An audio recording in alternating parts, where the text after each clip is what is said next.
Welcome to the Intel Hub News Brief, uncovering the cold hard truth that the corporate media just can't handle. A service of the IntelHub.com. Now, here's Joe Joseph from Freedom Link Radio and Popeye from Federal Jack. Welcome, ladies and gentlemen, to another edition of the Intel Hub News Brief. Tonight, myself, Popeye from FederalJack.com, and my friend Joe Joseph from the Freedom Link Radio program are going to be discussing a topic that will probably make you have nightmares after you hear this, and it should scare you. And my goal is to not bring the fear, but to bring a warning. And an awareness, Papa. I mean, yes. People need to be aware that this crap is going on. Well, I mean, Joe, the stuff that's going on is just unbelievable. Ladies and gentlemen, what we're talking about is bioethics. Now, Joe, bioethics. When you hear that word, what does it make you think of? It makes me think of, things that we shouldn't be testing on other human beings. We should have ethics about what we're doing to other human beings, i.e. testing weapons or testing vaccines and stuff. And I believe this is a presidential commission, correct? Yes, it is. It's the Presidential Commission on Bioethical Issues. And this was enacted by executive order in 2009 by President Obama to discuss if the things that they're doing are ethical or not. That's really what it comes down to. Because they already know they're not ethical. Right. So, folks, the website, bioethics.gov, and if you go there, it's a treasure trove of information. It really is. It's scary. It's downright scary. And they talk about everything from STD testing down in Guatemala, the synthetic biology, to testing directed energy weapons on the public, to testing vaccines on our children, dangerous ones. So, I mean, this podcast is all about that. So the first part I think we should focus on, dude, is these non-lethal weapons or directed energy weapons that they had a meeting on, and it was meeting number 4 of this presidential commission. There's a lot of public testimony in regards to this. But what's funny, Popeye, is we did some snooping, and I actually came up and I found the DoD Non-Lethal Weapon Handbook. It's a very interesting book, folks. I suggest you just look it up, the DoD Non-Lethal Weapon Handbook. Now, I'm going to give you a little background on this. The DoD Non-Lethal Weapon Program was established to provide warfighters with non-lethal weapons that support the full range of military operations. The program began in 1996 as a congressional initiative. DoD Directive 3000.3 establishes policy and assigns responsibility for the DoD Non-Lethal Weapon Program. It is DoD policy that non-lethal weapons will, and now this is some of the bullet points to non-lethal weapons. And there's one that's going to stand out to you folks, and I'll save that for last. This is the first one is non-lethal weapons should be designed to help decrease the post-conflict costs of reconstruction. That sounds good. Non-lethal weapons availability shall not limit a commander's inherent authority or obligation to use all necessary means available and to take all appropriate actions in self-defense. That makes sense. Non-lethal weapons presence, nor the potential effect of non-lethal weapons, shall constitute an obligation for their employment or a higher standard for employment of force than provided for by applicable law. Okay, so far so good. Non-lethal weapons may be used in conjunction with lethal weapon systems to enhance the latter's effectiveness and efficiency in military operations. Okay, and last, and certainly not least, folks, keep your hats on for this one. Non-lethal weapons shall not be required to have zero probability of producing fatalities or permanent injuries.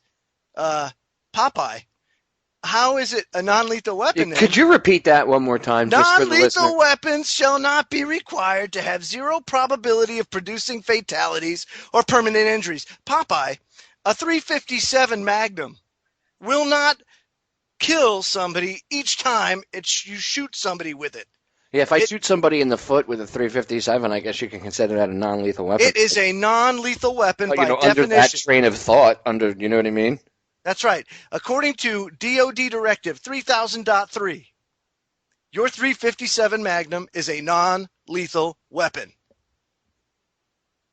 That's right. Your 12-gauge shotgun is a non-lethal weapon. Hell, a 40-millimeter grenade is a non-lethal weapon.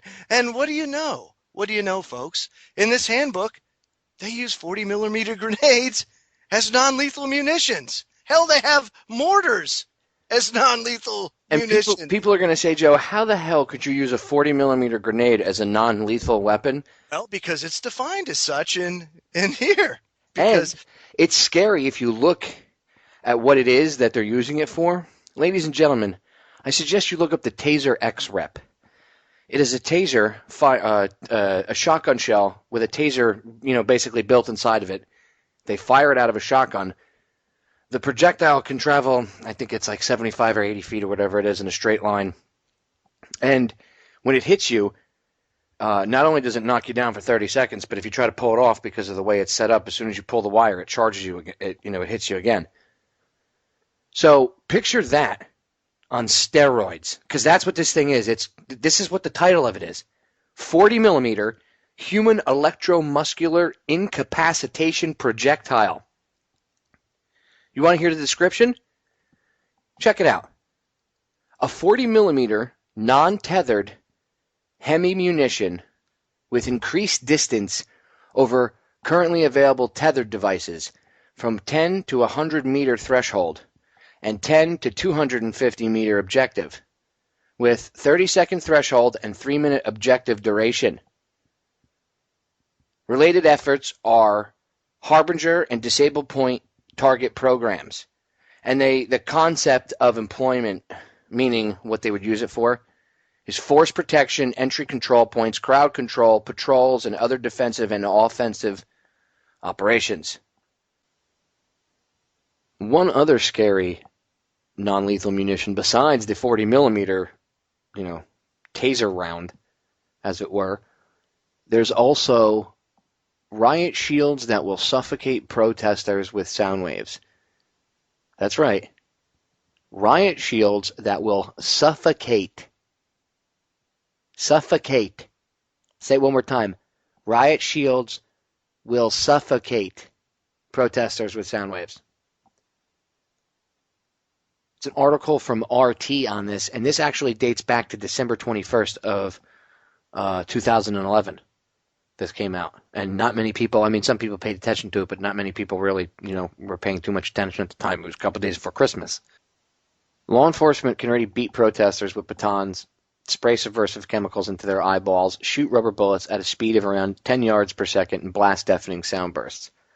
So why then shouldn't they be able to suffocate protesters? Stop somebody from being able to breathe? Well, that's the very question that Raytheon, the defense contractor and missile manufacturer that is longtime pals and has connections to the Pentagon, it seems to think it can answer with one new piece of protester-proof riot gear. They're calling it a man-portable non-lethal pressure shield, and its effects could have you contesting to catch your breath. Okay. Move over, LRAD, the new pressure shield in the works from the DoD allies that brought you such classics as the BGM-109 Tomahawk subsonic cruiser and the Phalanx CIWS anti-ship missile defense system stands to be the next step in crowd control and could give your local policeman a whole new way to deal with those pesky Occupy hippies and their silly pleas of ending corrupt Wall Street corporate personhood. This upcoming addition to the arsenal brings with it a whole new way of beating down protesters. The shield, by sending out a series of pulsed pressure beams, resonates the upper respiratory tract of the victim, and depending on which setting is chosen by the officer, can render them warned, stunned, or incapacitated. Now, I would, if you're screwing with the upper respiratory tract, that means that they could stun you and like someone choked you. I guess the warning would be a choke. A stun would probably be a longer choking feeling, and an incapacitation is knocking, the breath out of your respiratory tract. We're knocking breath out of people's lungs because they're protesting what, they're protesting. You protest against the Federal Reserve, you'll get this used on you. The Occupy protesters, whoever.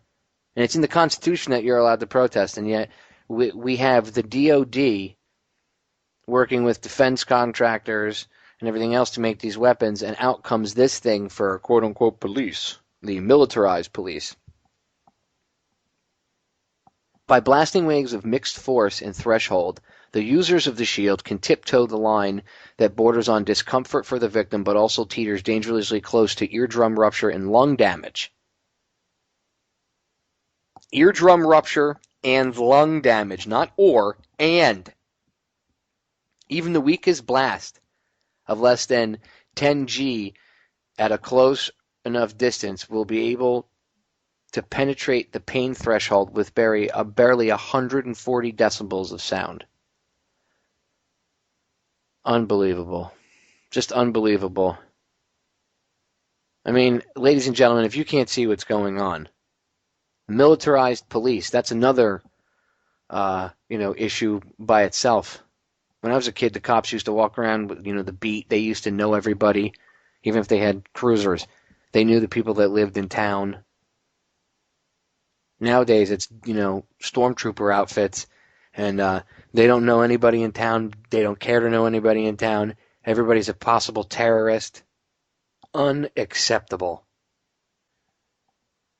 Now, what's interesting about this, Popeye, is we're not only talking about your standard non-lethal military issue munitions. We're also talking about directed energy technology in the sense of mind control and other top secret DOD and CIA programs, all that are being tested on the public without their consent. And that's what this meeting 4 was all about. This meeting 4 had to do with the fact that this stuff is going on, and is it ethical or not that the public not know about it? So I want to bring up a testimony from Dr. John Hall from Texas. Now, I'm reading directly from the transcript, folks. You can find this at bioethics.gov, and this is highlighted. A lot of this testimony is highlighted in the Intel Hub article on this presidential commission. And it says, "My name is Dr. John Hall. I'm a medical doctor from Texas. As I understand the memorandum from the president, it is for you to determine if current legislation is adequate in protecting individuals and if there's any ongoing experimentation. In reviewing the common rule, it is very obvious that there is a lot of loopholes to informed consent. All of the horrific experiments you have mentioned, Willowbrook, MKUltra, radiation experiments, mostly were done without informed consent. They were funded by the DOD and intelligence agencies, where I am not even so sure you would know if there is an independent review board, much less if an independent review board is looking at informed consent. As a physician, relative to some of what you are hearing today, in the community, we are seeing an alarming rate of complaints of use of electromagnetic weapons, microwave auditory effects, silent sound spectrum, EEG cloning, which has taken the lab out of the laboratory and into the home. Most of these, from the research that we have reviewed, can be done remotely. It seems to be more weapons research than medical research. I personally corresponded with upwards of 1,500 victims, all complaining of identical complaints from every state in the nation of being exposed to electromagnetic radiation, non-ionizing radiation, for the use of cognitive control or behavior control.